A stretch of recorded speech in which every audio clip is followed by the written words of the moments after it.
검정고무신 극장판이라 불리는 추억의 검정고무신은 제가 너무나도 걱정했던 영화입니다. 다른 영화는 기대를 조금이라도 하는데 이 영화는 오로지 걱정뿐이었습니다. 그 이유는 바로 검정고무신 4기의 폭망 때문이었습니다. 2015년부터 방영을 시작했던 4기는 너무나도 바뀌어버린 작화와 성우진, 작화 붕괴, 추억이나 교훈과는 전혀 상관없는 저질 에피소드까지 정말 검정고무신이라고 믿기조차 싫었던 시리즈였습니다. 때문에 저는 이번에 개봉한 극장판이 4기가 걸었던 폭망의 길을 다시 걷게 될까 두려웠습니다. 그리고 그 걱정과 두려움은 영화가 시작하자 현실이 되었습니다.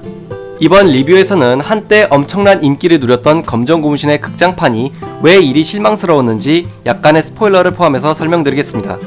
스포일러에 민감하신 분들은 뒤로 가기를 눌러주시기 바라며 리뷰 시작하겠습니다. 제가 예고편과 포스터를 보고 걱정할 수밖에 없었던 이유입니다.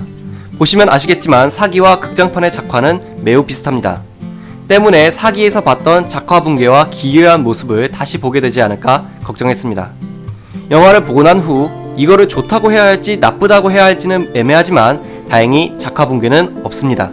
그래도 극장판으로 제작해서 그런지 4기에서 욕을 먹었던 작화 붕괴는 찾아볼 수 없습니다.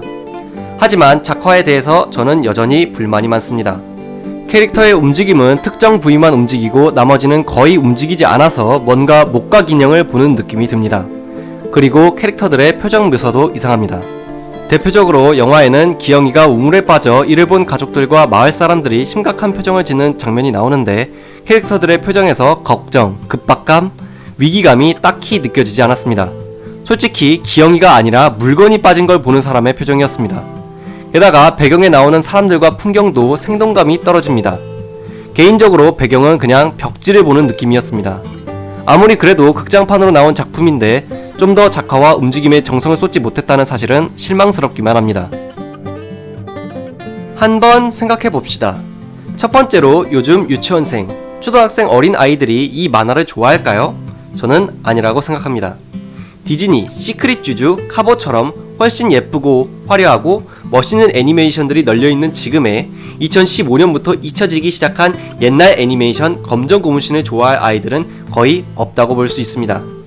두 번째로, 그럼 이 영화는 누가 보러 올까요?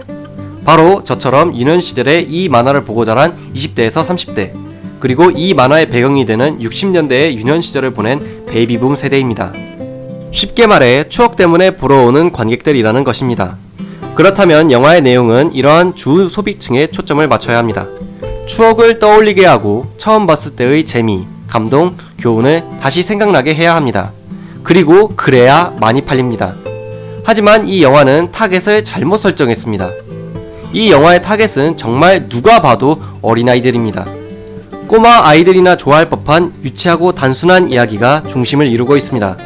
앞에서 말한 주 소비층이 좋아할 내용은 아닙니다. 특히 저는 벼룩 에피소드를 차마 눈뜨고 볼 수가 없었습니다. 영화에는 사람의 피를 빨아먹는 벼룩들이 사람 말을 하며 이야기를 하는데 그 중에 있는 커플 벼룩이 서로 벼돌아 벼순아를 외치며 무슨 유치한 멜로드라마를 찍는 장면이 나옵니다. 거기서 끝이 아니라 벼순이가 파리약을 먹고 죽어서 벼돌이가 복수를 다짐하는데 벼순이가 죽자 다른 암컷 벼룩이 나와서 벼돌이에게 고백을 하는 유치하고 막장인 장면이 나오는데 저는 도저히 손발이 오그라드는 것을 막을 수 없었습니다. 나머지 에피소드도 이 벼룩 에피소드만큼은 아니지만 상당히 유치하고 단순하기만 한 이야기가 진행됩니다. 새로운 어린이 팬을 늘리려고 했다는 것은 알겠지만 그것 때문에 기존에 있던 주 시청자들을 제대로 고려하지 않았다는 사실은 명백한 감점 요인입니다. 내가 유치한 작품은 손발이 오그라들어서 도저히 못 보신다 하시는 분은 관람을 다시 고려하시길 바랍니다. 이건 앞에서 말씀드린 내용과 비슷한 부분이 많습니다. 저처럼 검정고무신을 보러 오는 관객들이 영화에 기대하는 게 뭘까요? 바로 추억과 감동과 교훈입니다. 향수를 불러일으키는 60년대의 모습, 힘든 시대였어도 그 속에서 피어나는 사랑과 감동, 이게 바로 검정고무신을 보는 이유 아니겠습니까? 하지만 이 영화에서 이런 추억과 감동, 교훈이 차지하는 비율은 실망스럽습니다. 추억이나 교훈이 아예 없는 건 아니지만 기존의 검정고무신을 좋아했던 사람들이 만족할 정도는 아니라고 생각합니다. 먼저 추억. 추억은 그래도 이 세 가지 중에 가장 상태가 영화입니다. 영화는 검정고무신 1기의 오프닝 곡으로 시작합니다. 저는 극장에서 이 노래가 나오는 순간 유치하면서도 이 만화를 보던 초등학생 시절이 떠오르는 신기한 기분을 느꼈습니다. 추억을 떠오르게 하는 데에는 순조로운 출발이었다고 생각합니다. 그리고 영화에서 나오는 추억팔이도 괜찮았습니다. 아기가 태어나면 걸어놓던 숯과 고추, 60년대의 극장, 벼룩이나 이를 잡기 위한 방법 등 많지는 않아도 나쁘지 않게 들어가 있었습니다. 그리고 영화는 추억의 애니메이션 엔딩곡으로 끝을 맺습니다. 기대했던 만큼은 아니지만 적어도 검정고무신의 본질은 어느 정도 지켰다고 생각합니다. 문제는 나머지 교훈과 감동입니다. 이 영화에서 나오는 교훈의 문제점은 교훈답지가 않다는 것입니다. 영화에는 착한 가족이라는 에피소드가 등장합니다. 여기서 기영이의 어머니와 아버지는 모두 어려운 사람을 도왔다가 그 사람들에게 뒤통수를 맞습니다. 이어서 할아버지와 땡구도 어려운 사람을 돕는 장면이 나오며 땡구의 나레이션과 함께 에피소드가 끝납니다. 땡구의 나레이션은 착하게 살면 언젠가 복받을 거예요 입니다.